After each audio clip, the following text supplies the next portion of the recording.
Ang tanga daw ng statement na ito na itong si Robin Padilla. Grabe, no? Ganyan kalala. Marami tayong nabasa ng mga komento ng mga kababayan natin.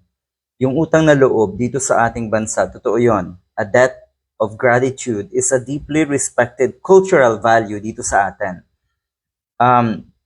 Applying it to public office, katulad ng ginagawa nitong si Padilla sa mga Duterte, is legally considered a conflict of interest and can lead to corruption. Yan.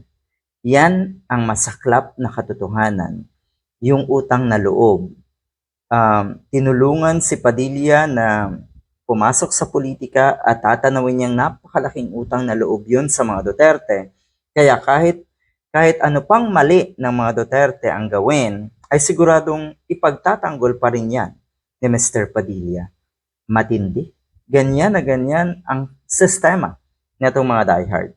Ang ginawang kabutihan ng kaibigan ay hindi itinuturing na utang na loob, ito ay binibigay na hindi naghihintay ng kapalit.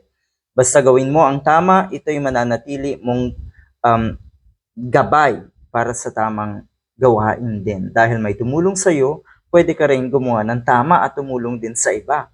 Ang sinasabi kasi na itong senator na ito, medyo inamin niya na talaga sa statement niya na ito na dinidescribe nga ng mga kababayan natin na malaking kahibangan at katangahan.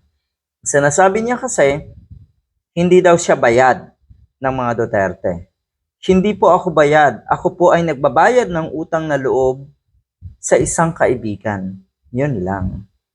Kaya pala isinumbat na itong si Sara Duterte kamakailan sa hearing sa Senado yung tulong kuno na ginawa ng mga Duterte kay Senator Riza Ontiveros. Ganyan na ganyan.